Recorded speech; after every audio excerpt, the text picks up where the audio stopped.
Good evening, everyone. Welcome again to the C.R.E.A.T.E webinar. And thank you very much for investing 1 hour, a whole 1 hour on Thursday evening to be with us today and to join our journey of continuous education and research. I'm Bashar Mohammed Musa, and for the people who are new to C.R.E.A.T.E community, I'm an associate professor at College of Medicine, University of Sharjah, and I'm so honored to lead this educational initiative. I strongly believe that it is one of the very successful collaborative initiative between our University of Sharjah, and Emirates Diabetes and Endocrine Society.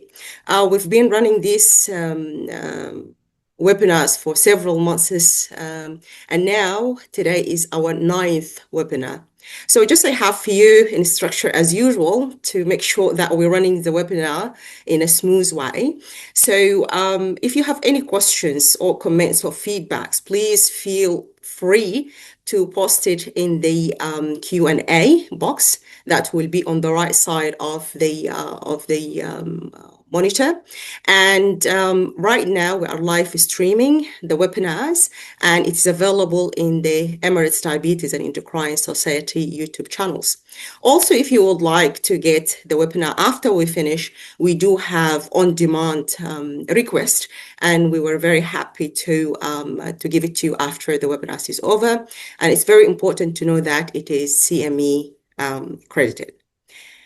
So it gives me a huge pleasure to introduce a very dear colleague, Prof. Farah Naja. And she's a very popular professor of nutrition and dietetics at the University of Sharjah. And actually, she's one of the key members of Calvert's University Board of Trustees. She obtained her doctoral degree from the University of Toronto, Canada, and has developed an extensive research program centered on population-based studies, examining different aspects of dietary disease, of dietary patterns, maternal health, and early determinants of non-communicable diseases. She is recipient of a very prestigious research award. It is Abdulhamid Shoman Award for Best Arab Researcher in 2023. She authored more than 150 publications, and it's not only about the number, but it's about the quality and the knowledge that she provided in the field of nutrition and dietetics. She led the first regional cohort studies in the Middle East concerning nutrition and lifestyle, and that includes countries like Beirut, Sharjah, and Doha, UAE, specifically Sharjah and Doha. This cohort recruited pregnant women during their 3rd trimester, and you can imagine how difficult is that, and followed them and their children longitudinally to investigate the interplay between maternal diets, lifestyle, and early childhood health outcomes.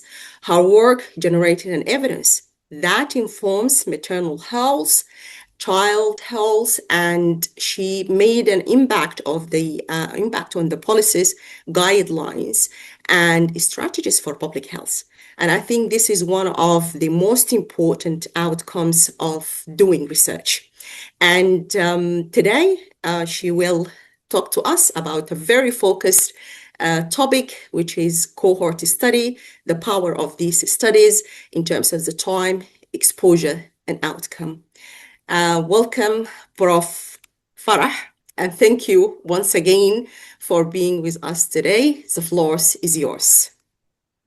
Thank you very much, Prof. Bashir. I am humbled by this introduction, and I hope I deserve these words that you have spoke about me.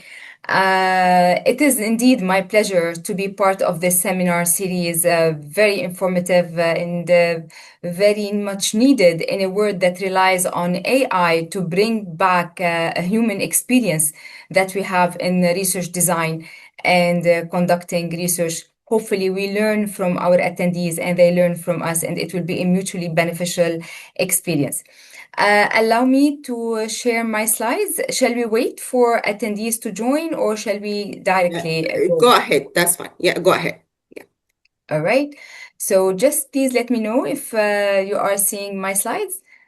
Yeah, here we go. Yeah, we can see We're it now. good? Please go We're ahead. good. Yes. It's Excellent. great. Yeah. So I'd like to start by, let me make sure that I'm able to move the slides. Yeah. So this is what I'm going to be talking about. I'm going to talk a bit about why do study designs matter and in the research journey.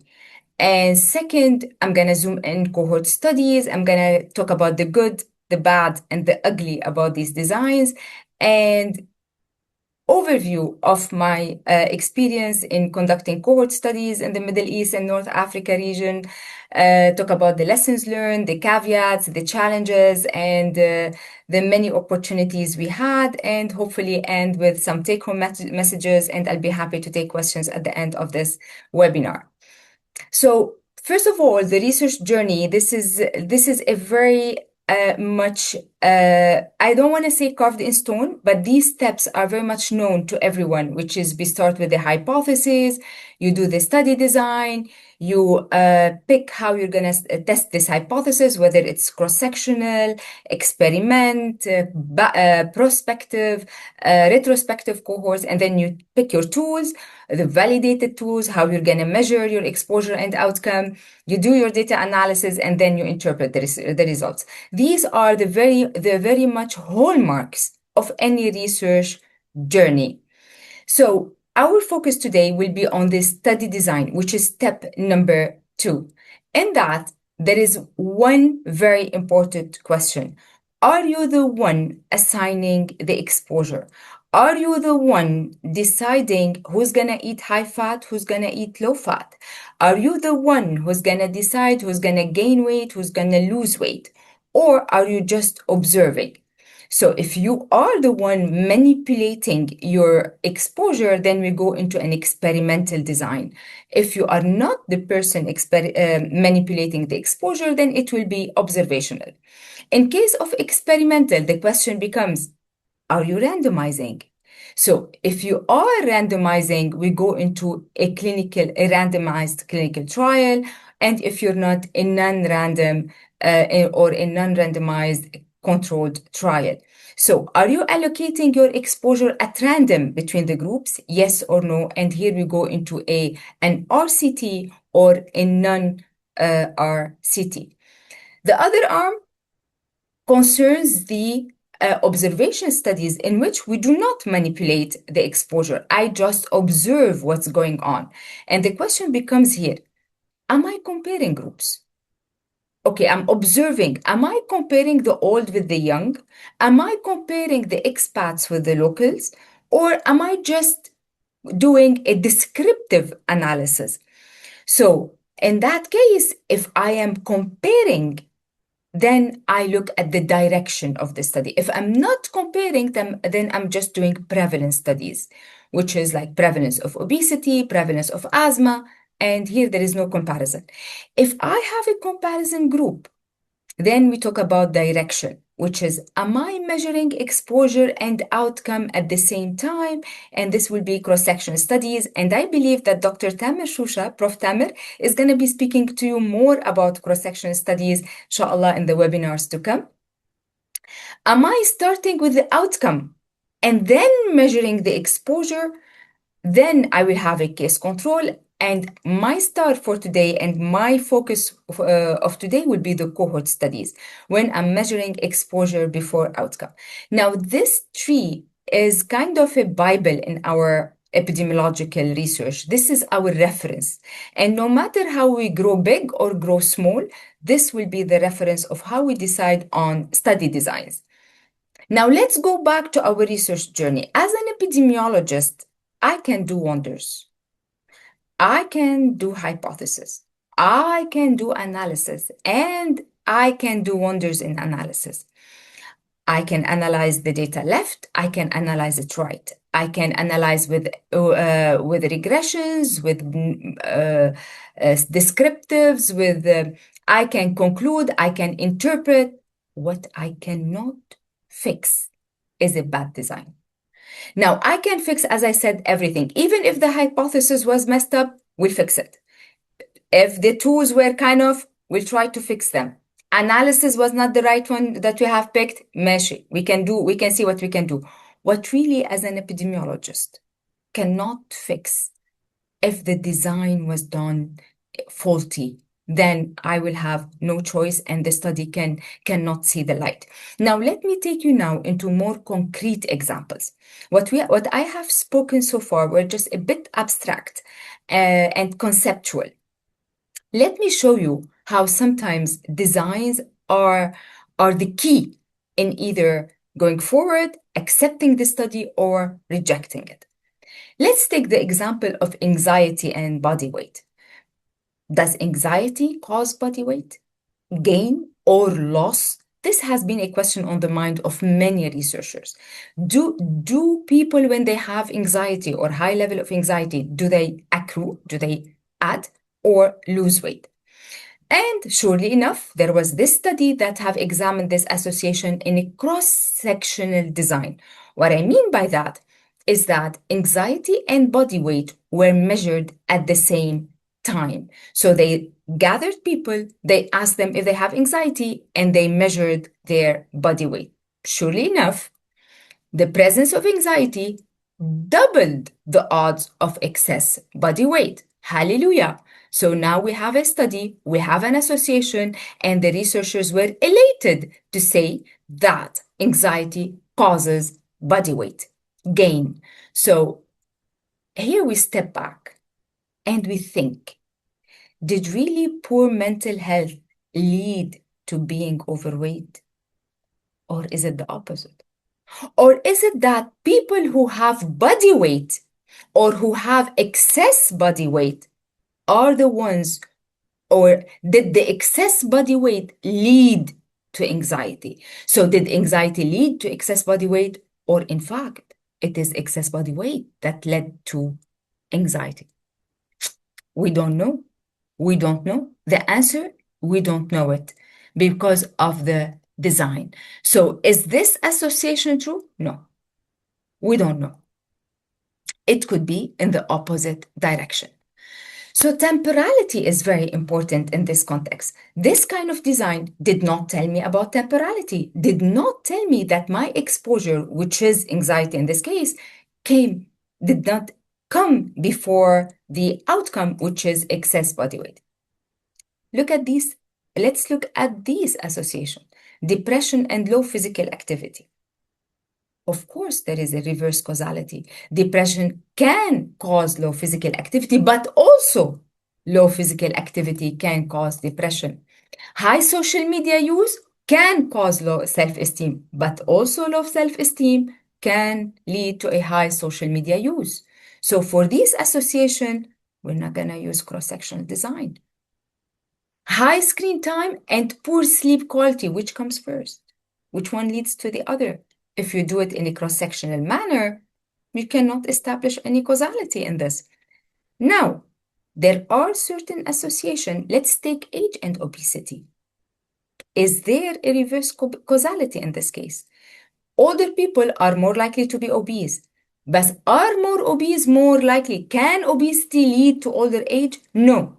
So we have to be very careful when we discuss reverse causality. Not all associations in cross-sectional manner can be in both directions. So temporality is very important to talk about when we speak about causality. And cross-sectional design does not give us any kind of causality in this perspective. Another example, diet quality and breast cancer. So we want to see whether diet quality affects the risk of breast cancer.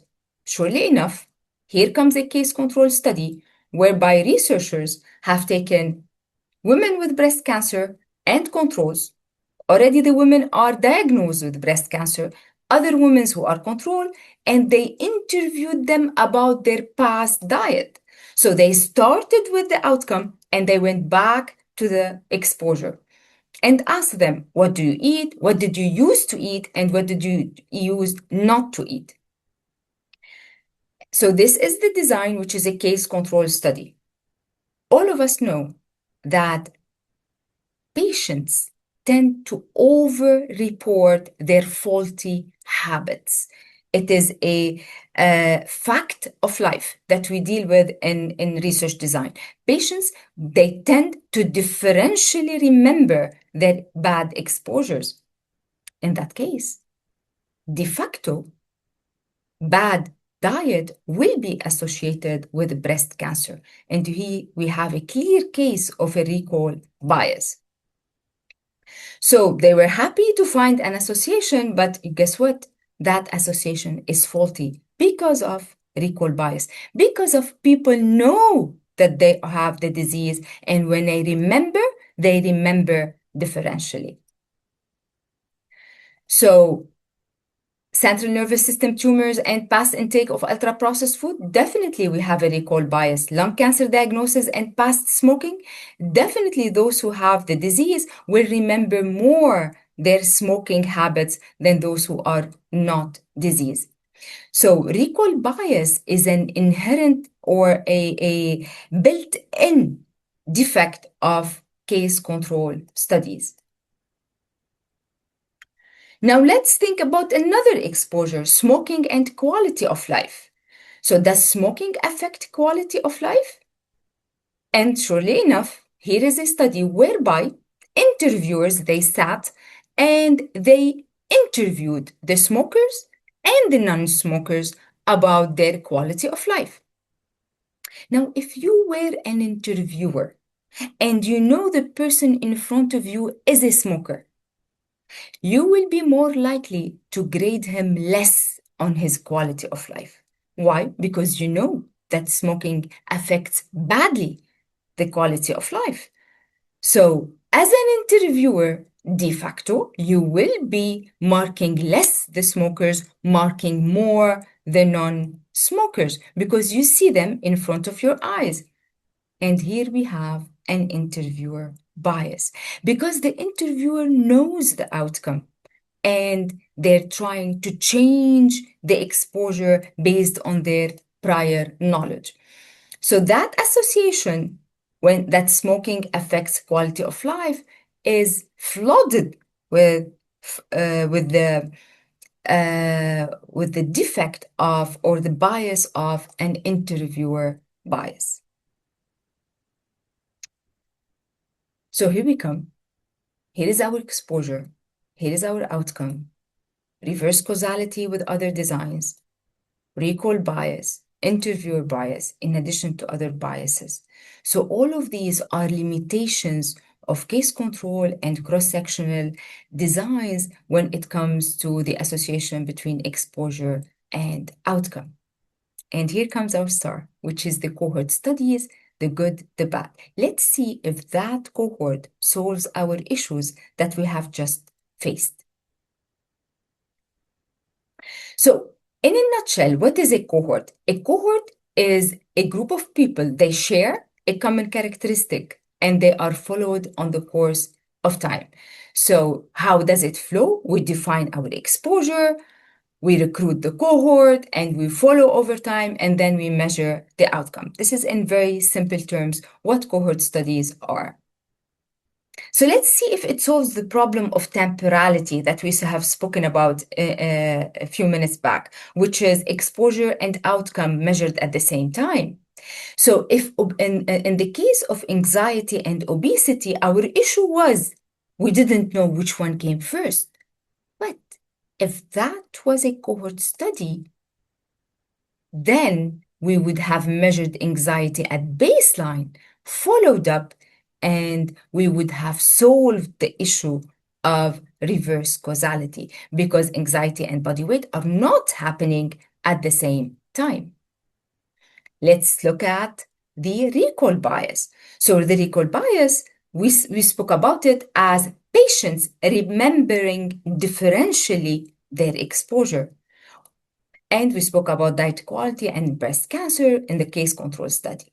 If it was a cohort study, they don't know their disease status yet. So we follow them from baseline. They don't know if they are breast cancer patients or non-breast cancer patients. So they will not make mistakes in reporting their dietary intake. Here we go. Our recall bias solved. How about the interviewer bias? So remember when we spoke about smoking and quality of life? Now the interviewer is blinded on the quality of life. They don't know the status. And here we solve the issue of interviewer bias with the cohort study simply because the interviewer is blinded on the outcome. So it seems like that cohort study solves a lot of problems. So temporality is solved, recall bias is solved, interviewer bias solved, and also incidence rate. Incidence rate tells me how many new cases happen at a point in time. That only can be obtained from cohort studies, and we can study multiple outcomes, and I'm going to show that to you more in the slides to come.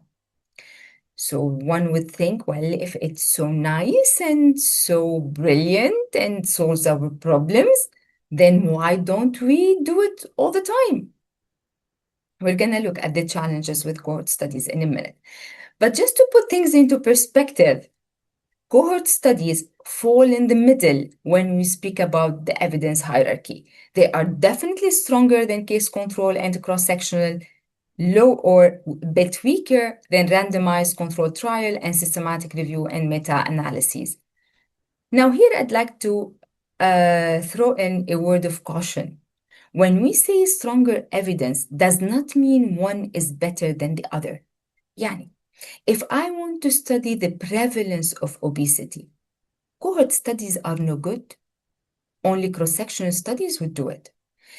If I was to study jaw cancer and its association with exposures, definitely cohort studies are no good because it's a very rare disease. So when we speak about the strength of evidence, we're not saying one is better than the other, but it depends on your objective, which design is more fit for the particular objective you're talking about. So here we are in the middle with the cohort studies and the hierarchy of evidence. Let's talk about a bit of limitations of this cohort study. It's not that brilliant and that rosy and that pink. They're so expensive and time consuming to follow up individuals over a long period of time. You need so much resources. You need so much money. You need time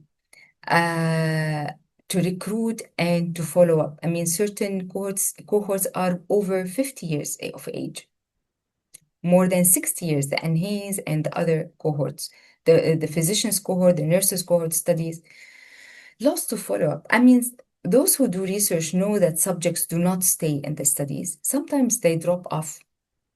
And in the cohort studies, when we want to follow them, let's say over 10 years, people move, people lose interest. They just drop off the map and drop off the studies. I just give the example of jaw cancers. I mean, these are very rare type of cancers. If you want to do a cohort studies to examine exposure and jaw cancer, well, you've got to take probably 1 million individuals and follow them over time to end up maybe with a handful of jaw cancers. So certain diseases, cohorts are no good because they are so rare and you would need such a huge number of individuals to be able to catch them. When people are in the cohort and they know you are studying, let's say, nutrition, they tend to change their diet. Why? Because they know they are in a cohort studies, and we call it the Hawthorne effect. And this is something we are very much aware of. One last thing, which researchers do not like to talk about it. Sometimes the cohorts outlive us. I mean, as researcher, how long are our contracts with our institutions? 4 years, 5 years, 10 years? Cohorts live longer.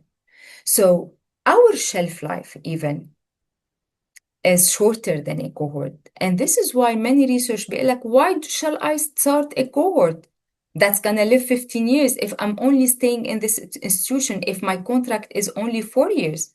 Why do I stay kick in a cohort that's gonna bloom in 10 years if my contract ends in 4 years? So our shelf life, and I hate to call it shelf life of researchers, but for the lack of better words, our shelf life institution is, no, is sometimes shorter than that of cohorts.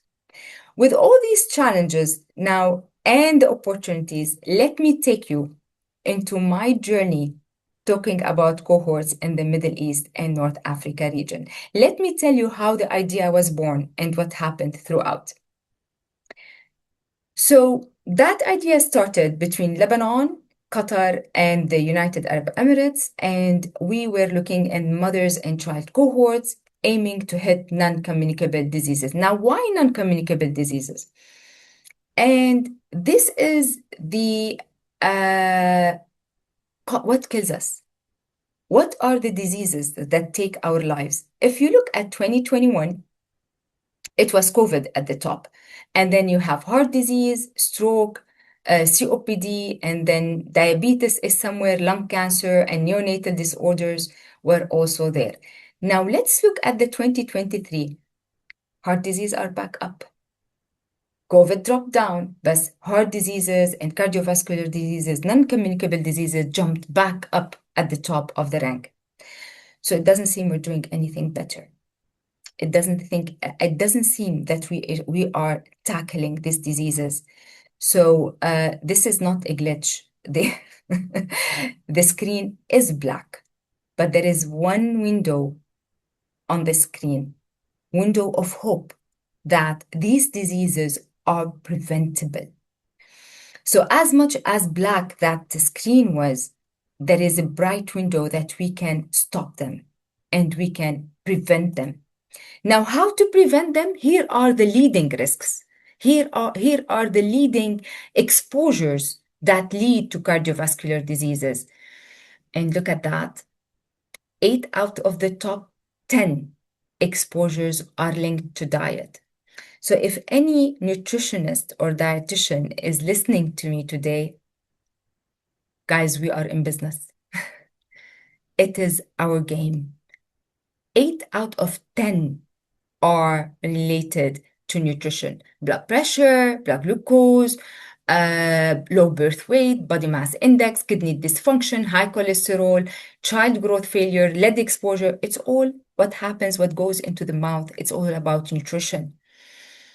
So with that said, why are we experiencing that increase in NCD? For one, we are moving away from traditional diets. We are in nutrition transition.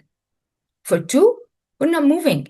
So sedentarity and nutrition transition could be responsible for many of these diseases. So coming and here I'm gonna talk to you back to 2014. That was the situation when I came and examined this, when I came back from Canada and examined the situation in the Middle East and North Africa region. And I'm like, it looks like we're gonna target nutrition. And then I looked at the life cycle. Who do I target? Now, the usual suspect is this fellow here. This is where NCD happened. And this is where most of my colleagues and most of us were working. That fellow, that is the above 65 when all the non-communicable diseases happen. But guess what? All the fun happens here. It seems that most of our risk is determined in our first 1,000 days of life. What the mothers eat, what the baby is exposed to in the womb of his mother is what matters when it comes to non-communicable disease. At least there is a large proportion of the risk is determined back here. And the mechanisms are everywhere. I'm not going to go into any of those mechanisms.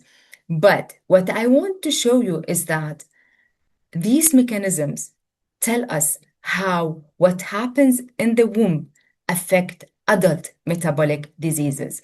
what happens at the level of the mother's exposure when she's pregnant, the nutrition she takes, programs the way the baby or the way the older adults behave their metabolic pathways into increasing or decreasing their risk.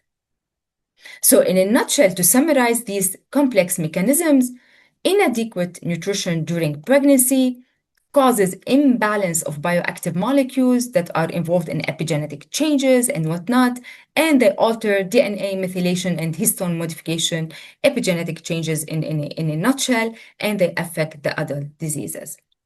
I'm like, so it looks like we have to focus on the mother and the child. And I looked at what happens around in the world. In the States, they had very clear guidelines for the mother and child or for the pregnant mother in order to decrease the risk of her diseases and of her offspring. In the UK, in Australia, Latvia, and most of the countries of the world, there were guidelines for the pregnant women. None in these three countries.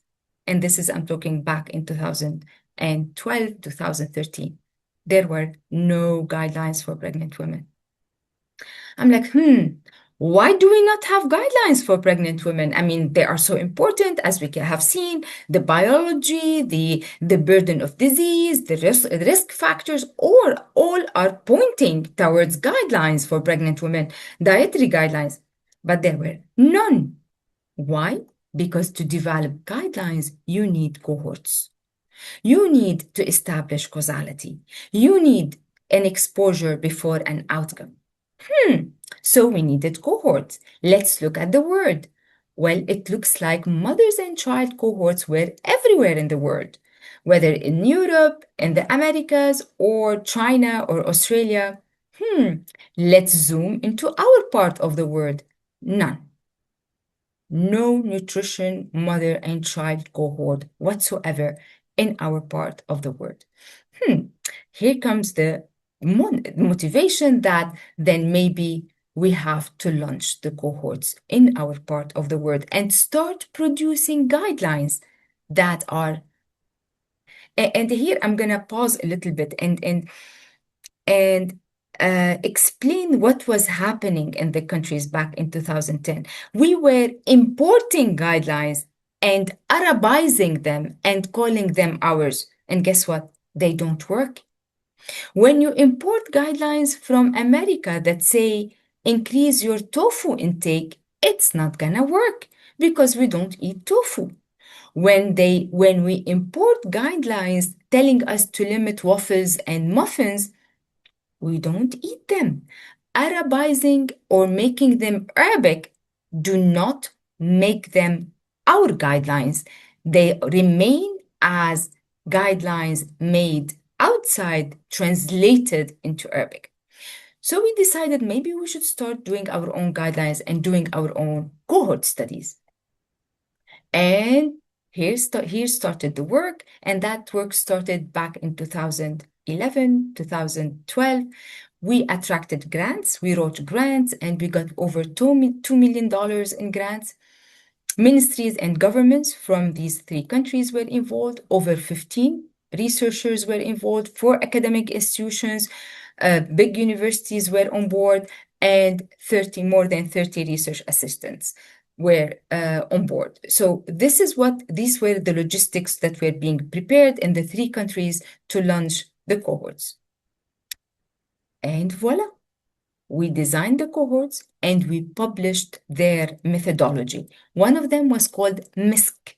The one in the United Arab Emirates was called Al-MISC, MISC. The one that was done in Lebanon and Doha was called the MENA cohort. So we had 2 names for 3 cohorts, the MENA and the MISC cohorts, and here are their protocols. And of course, these cohorts, we were recruiting women in their first trimester and following them up until the baby was 2 years old. So we aimed to recruit women when they were first pregnant in their first trimester. The assessment were extensive. So we measure dietary intake, anthropometry, blood, food security, and whatnot. So both at the mother and at the infant stage, and we followed up all the way until the baby, as I said, was 24 months of age. Well, that looks very nice, and that looks very easy. And we were very happy, and now we have three drops, three cohorts in our part of the world. It wasn't that flowery. After 1.5 years of data collection, we were able to reach our target of 250 women in the UAE. We also reached our target in Doha. But even after 1.5 years of data recruitment in Lebanon, we were very short. And we were recruiting almost 0.36 women per day. So very low rate of recruitment. So here we stopped. It's like, what's going on?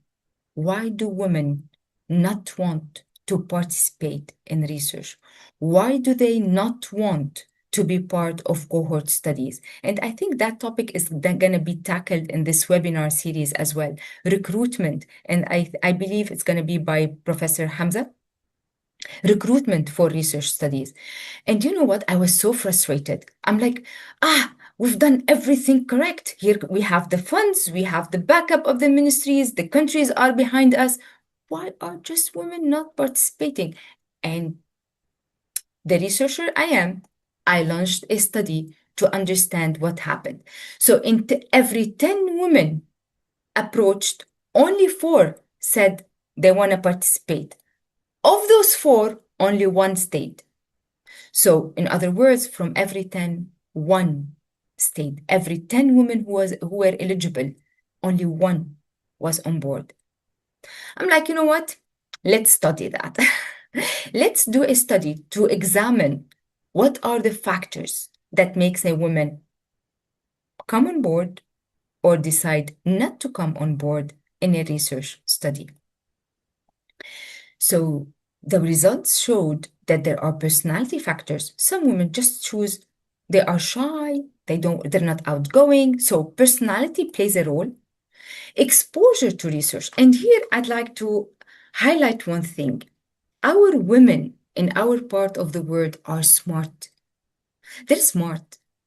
When they say we don't want to participate, it's just that they're not mean, but they haven't seen any positive effect of research around them. Like when I was working back in Canada, women were jumping on board. Why? Because they were able to see the impact of research in their lives. Every other day, a policy is developed based on research. In our part of the world, that was not the case. So women were like, why? Why shall I participate? Why shall I lose my time and be in this project?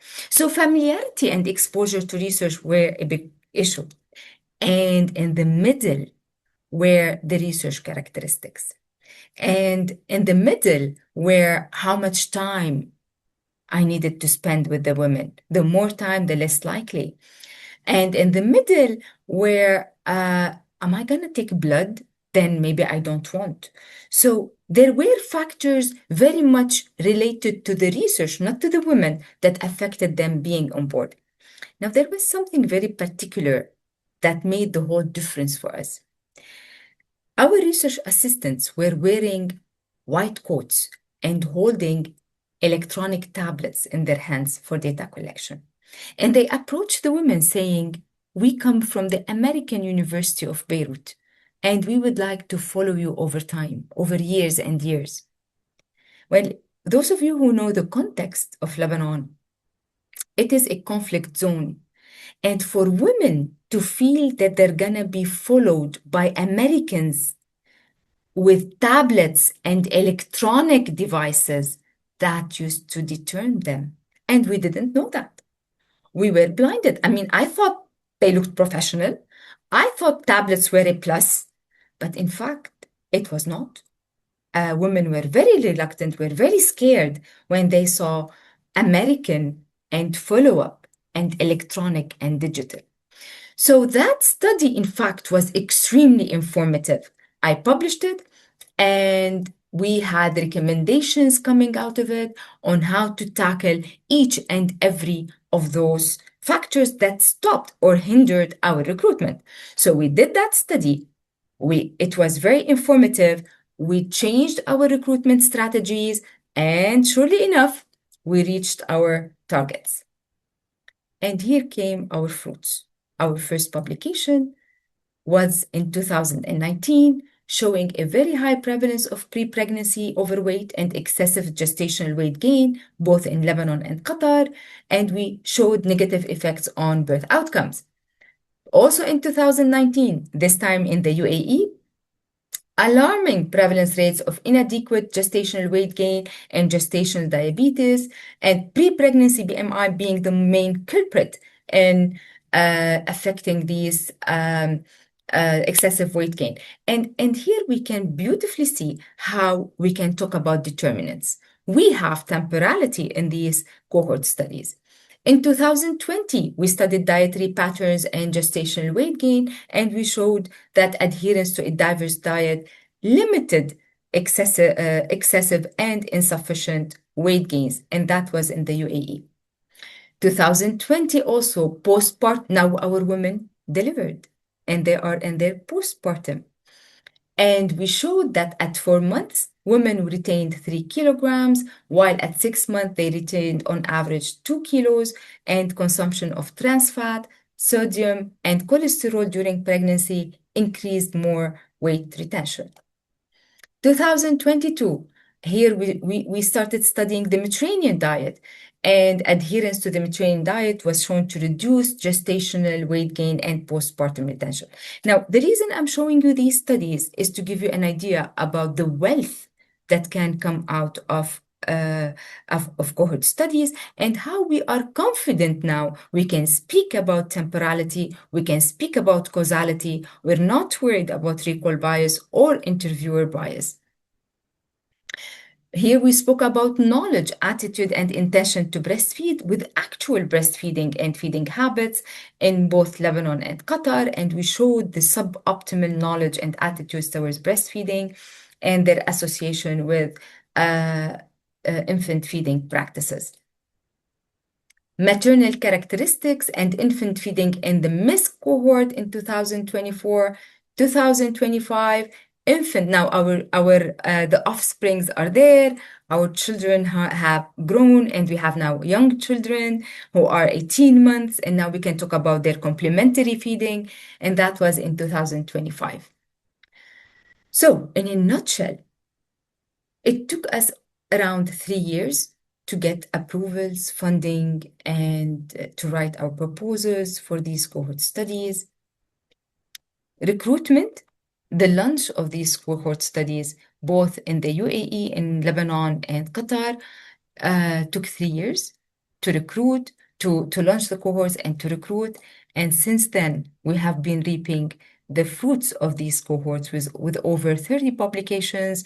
We have 15 master's students who have completed their dissertations using the data. We have 4 PhD students. 2 of them have graduated, 2 are currently, and it's going on. So currently there are over 5 manuscripts under review from these cohorts, and it will continue. Isn't that nice? Isn't that story beautiful? But guess what? This story is locked. It's locked in our screens. It's locked in our publications. How many read the publications? How many really are listening to us today and are willing to transmit this information? Very limited. So I'm like, you know what? If we don't do something about it, as Dr. Bashair has said in the beginning, without impact, these studies are studies. They're numbers of publications, numbers of students, they're numbers. And very few people read them, and their impact is limited. So I'm like, you know what? Let's translate. Let's bring all that knowledge into the public and develop the guidelines. Isn't that what we wanted? Isn't that what we wanted in the first beginning? Develop guidelines and be on the map and be of benefit to the people of these countries that we have worked on. And surely enough, in Lebanon, we were able to develop the guidelines, the national dietary guidelines for pregnant women, and they were picked up by the government, and now they are adopted by the Ministry of Health. But that wasn't enough. I mean, you know, ministries, they're very kind. They take them, but I wanted to give back to the women. And so we decided to further disseminate, not in the form of papers. We understand papers. We like manuscripts. But do you think a pregnant woman outside would be interested to read what happened to gestational weight gain? I'm not sure she does. And if she does, I'm not sure she has the time. So this is what we have done, and bear with me a minute of what we have produced for the women out there. Following a rigorous scientific process, AUB researchers, together with the Ministry of Public Health, developed the first national nutrition and lifestyle guidelines for pregnant women in Lebanon, which ensure a healthy pregnancy and a healthy newborn. The following 12 guidelines are the first of their kind in the Middle East and North Africa region. Maintain a healthy weight gain during pregnancy. It's not about eating for two. Enjoy the diversity of the Lebanese Mediterranean diet, know your supplements, and consult with your physician for individualized iron, folic acid, vitamin D, and omega-3 supplement intake. Stay hydrated. Drink plenty of safe water, around 8 to 12 cups of fluids per day. Limit harmful foods that are high in calories, sugar, artificial sweeteners, saturated fats, salt, and caffeine. Abstain from alcohol and all forms of smoking during pregnancy. Prepare and consume safe food using proper food handling and storage. Enjoy an active lifestyle. Aim for at least 20 to 30 minutes of moderate intensity. Safe exercise on most days of the week. Prepare for breastfeeding. It is your baby's optimal food. Always consult with your physician in case you decide to fast. Take care of yourself. Eat well, sleep well, and feel well. Consider your guidelines when coping with exceptional circumstances. So this message was transmitted in most OBGYN clinics around the country. Of course, there was the Arabic version of this video that was all over the clinics in the country. And as you can see, these guidelines look like us, speak like us. So we tackled the resilience in Lebanon, like we've showed women on the move, how in conflict these women tend to move and what they should do. We tackled fasting, religious fasting, whether it is Lent or Ramadan. So we did not translate. We did not take guidelines that were developed in the West. Rather, we developed our own. So that was something that we have given to the people out there. So in a summary, in a nutshell, cohort studies have advantages, have disadvantages. It's a balance between the two. I would say the main disadvantage is planting a seed for others to reap. And I remember I'm gonna end with a story, a personal story that struck me when I was picking the folders for the pregnant women. Like, you know, each pregnant woman with us has a folder that we put all her surveys and blood parameters results and whatnot in that folder, and we keep it in our locked closets to follow up in the years to come. And when I went to that shop, picking the folders, and the shop owner was showing me different kind of folders, cheap and expensive. I told him, I want folders that live longer than me. I want this cohort to live longer than I do. How much I'm gonna live? Like what? I want these cohorts to live more than 50 years, 60 years. Let's see the effect of what the mothers eat on the child when he's older, maybe on their offsprings as well. So it is something that you do, not for yourself. I mean, there is some benefit to you, but the big will be when this benefit transcends generations. You plant it for others to reap it. And I thought I'm going to end with a saying of our Prophet, alayhi salatu wassalam. And I thought it's very fit to cohort studies. إذا قامت الساعة وفي يد أحدكم فسيلة فليغرسها or if the hour of the day of the resurrection is about to be established and one of you has a sapling in his hand, then let him plant it. So do what you can, put that plant and let that cohort grows, hopefully for the generations to come to benefit from. Thank you very much. I hope I didn't take much of the time. I can go on talking and talking about these cohorts. Again, before I leave to you, Prof. Bashair, this work was completed due to the efforts of countries, governments, and a beautiful team of researchers and research assistants and students. So collaboration, the amount of information I learned in the process was amazing. So thanks to everyone who contributed. Thank you. Thank you, Prof. Bashir. Back to you. Thank you very much, Prof. Farah.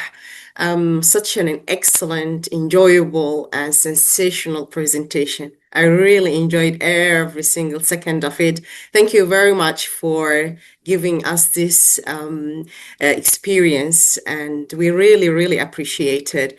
I just, I think I like few points. I'll talk about it and then we'll take, the questions. We received some questions and some discussion, some point for discussion in the chat box.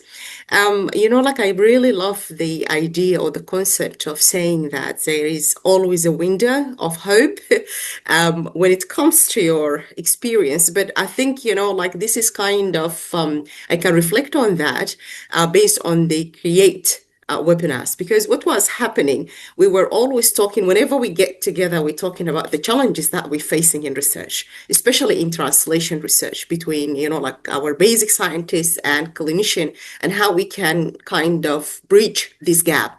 And then I felt like, we can do something with whatever we have. We have knowledgeable people like you. They have amazing experience. They can share it for us. And I found amazing response from people who are very happy to volunteer their time to share that with us. So for me, I feel this is like, something that I can comment on it. And thank you for telling us it is not pitch black room. There is a window of hope there. This is the first thing. Yes. So the second part, which is the impact, and I've already mentioned it when I introduced you, because you know that many researchers have hundreds of publications, but which one that really matters when it comes to the community and to the public, especially when you talk about something very valuable, which is like women health and nutrition of women health. So thank you very much for having that passion for this kind of impactful outcomes and working on it.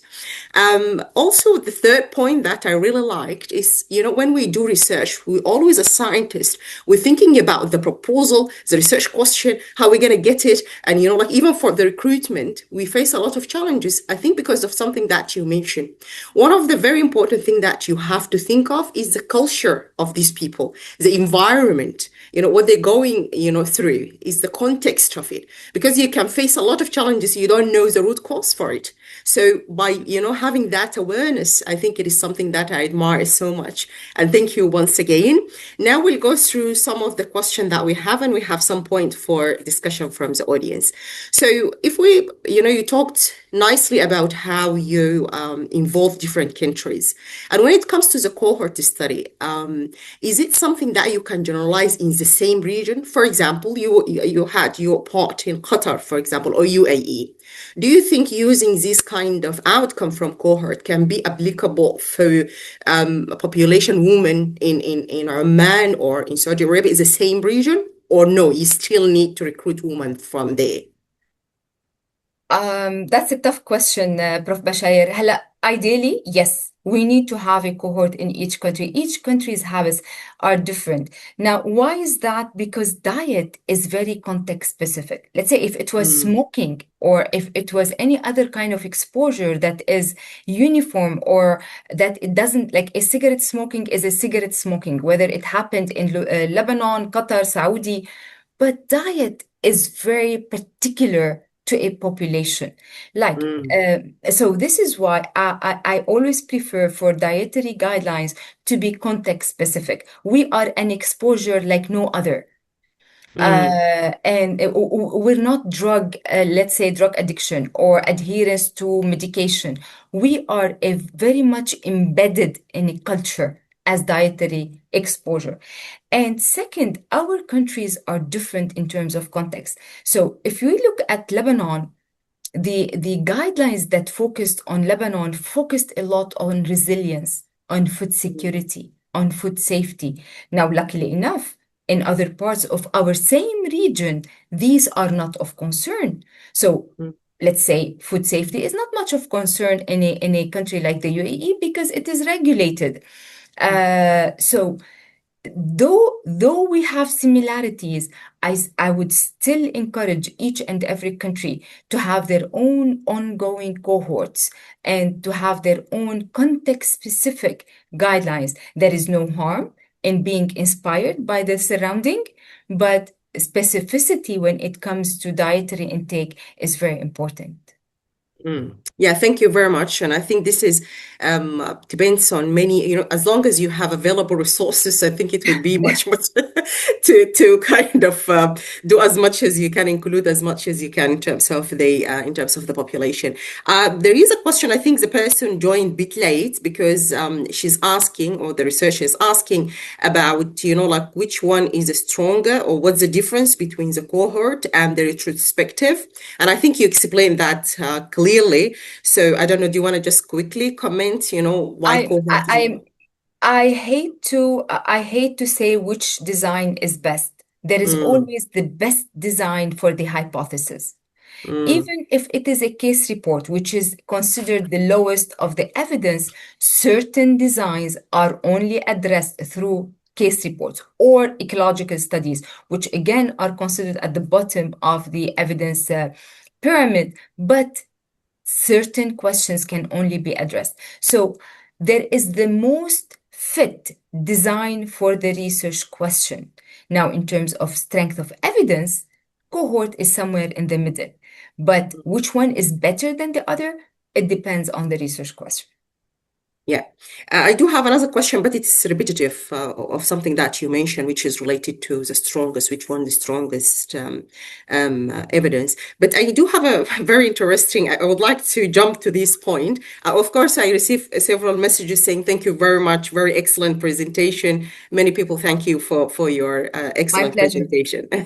Yes. My pleasure. So, yeah, so this point, this one of the audience saying that there is some places where the resources are available and everything is easy. So they are capable of doing this 5, 10, 15, 20 years cohort studies. But in places where you don't have all of that, it will be very challenging to do these sort of studies. So how come you expect researchers from different places where they don't have all of that to even think about it?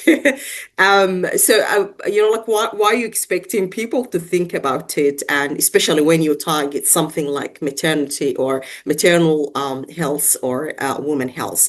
I will give you the floor, but first I would like to mention again the window of hope. I think we should stay positive, regardless what it is, and try our best to find our way to move forward. But the floor is yours to discuss that further. Again, that's $1 million question, the resources, $1 million. So I totally understand the limitations of resources. And this is one of the biggest challenges of cohort studies, conducting cohort studies, the availability of resources. However, I mean, do you think Lebanon had $1 million? Mm, Well, I think the whole country doesn't have it, or we have very limited resources in Lebanon, given the conflict, given what we were living through. Collaboration, the power mm, of collaboration. Lebanon collaborated with Doha, Doha collaborated with the UAE, and together we pooled our resources. Resources are not meant to be monetary only. Resources could be skills, could be expertise, could be dollar signs, could be facilities. So optimizing available resources and use the power of collaboration is key for cohort studies. That is my first take on that. My second take is, well, you know what? Like it or not, we have cohort studies ongoing that we do not even monitor. Most of the women come for vaccination. Most of the women come to bring their kids into kindergarten. Most of the women come to bring their kids into school. So we have points of contacts with a certain population throughout. There are cohort, like we call them latent cohorts, but we just need to catch them and put some light on ongoing cohorts and collect data from women who are already going through points of contact. Again, the answer is not easy, and I totally understand the frustration of those who are asking. Mm. Um, you've got to be creative in using the available resources. Again, collaborate, identify funding agencies. It could be in the region or outside the region, and use your current resources, current ongoing cohorts, and data collected um, from regular follow-ups that happen in certain contexts. Yeah, sure. And there is a follow-up point regarding this part. So the time, the longitudinal time, is it something that can be manipulated? For example, for example, for your research, the woman and child, kind of research, of course, it has its own kind of special characteristics. But in general, if it's not that, is something that you can manipulate instead of just do like 5 years? Can you do 1 year or 2 years, for example? Is it something you can manipulate? There are cohorts of 6 months. Mm. There are cohorts Yeah. of three. It depends on your outcome and what Wow. kind of exposure. Time is not always, doesn't have to be extended. Like certain non-communicable diseases take a long time to happen, and body changes and body parameters take a long time. Certain other parameters do not take such a long time. So it really depends on your exposure, its latency, and the outcome that is associated. No, not all cohorts have to be years and years in terms of length. That's not the case. Certain cohorts are way shorter. Yeah. Another follow-up point from the same point that you discussed. What it takes to be a good collaborator? Because, people always talk about collaboration, but like, how did you do it?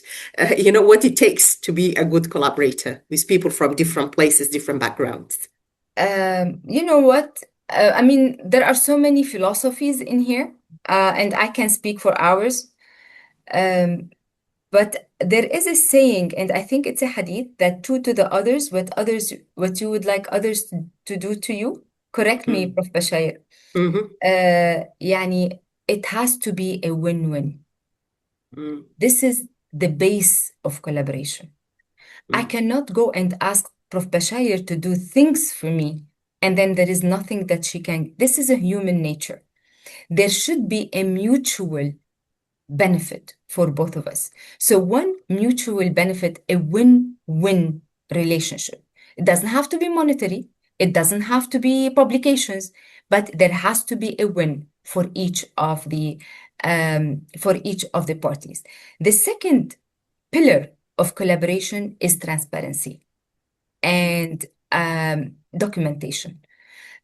Sometimes we get carried away with collaborations, and it happened to me many times when I get carried away and we don't set the lines and we're not that transparent, and we get faced with a hard reality, and then there will be clashes. So a very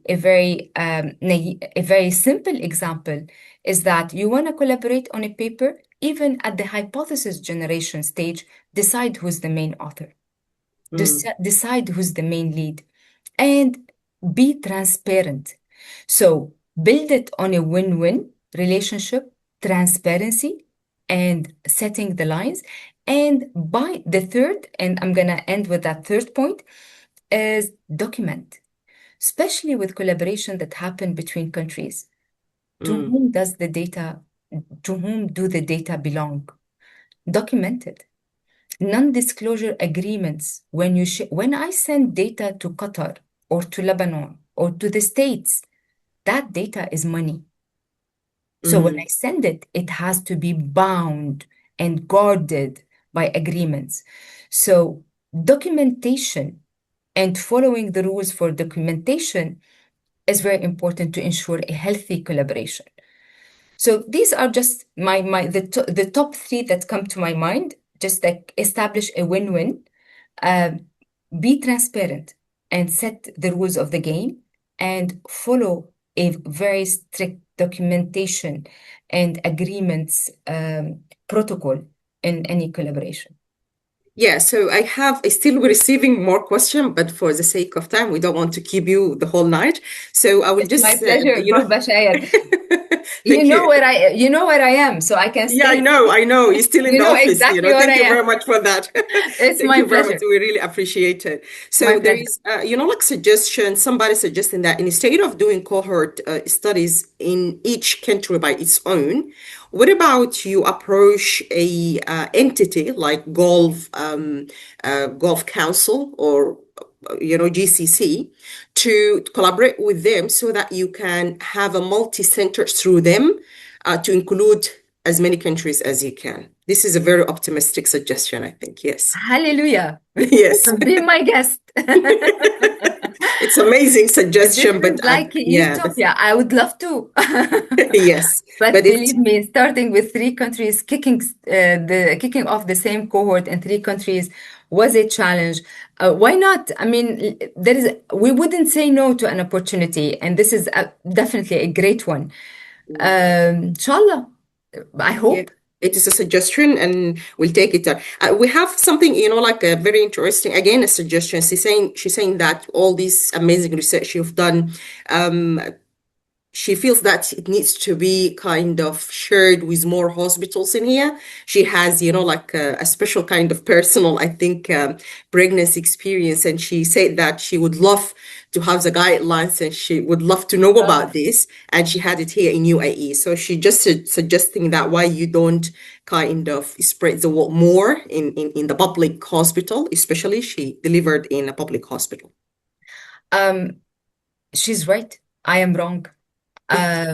Prof. Bashayr, we are locked in our offices. Look where I am. Mhm. I am in a wall, and there is another wall, and there is a third wall before I reach the street. So I think now, for whoever asked, I think now we are becoming aware of these walls that are surrounding us. And you are absolutely right. We have to cross these walls. And what Prof. Bashayr has done with this C.R.E.A.T.E is only an example of how crossing these borders can happen.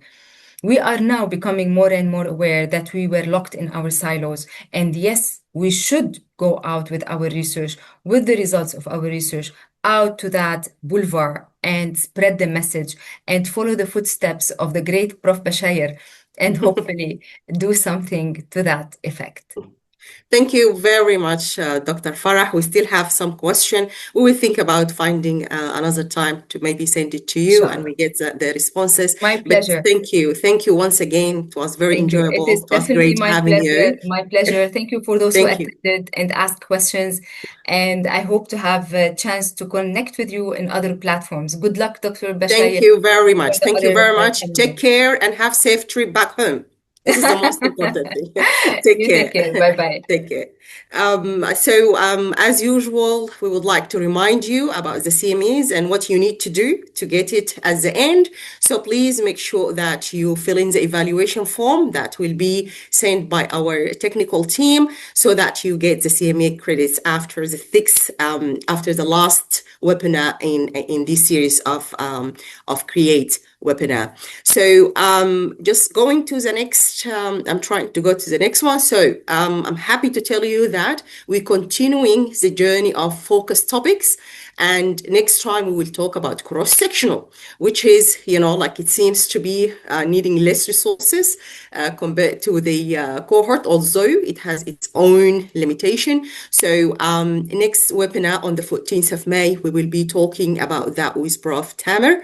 And after 4 weeks from now, on the 4th of June, because we do have holidays, 8 holidays in the middle. So we will be back on the 4th of June to talk about recruitment and what is the best practice for getting a participant for your study by Prof. Hamza. And at the end, as I promised everybody, we will be focusing in our local ethics guidelines, and we will be talking about ethics and applications in the DHA.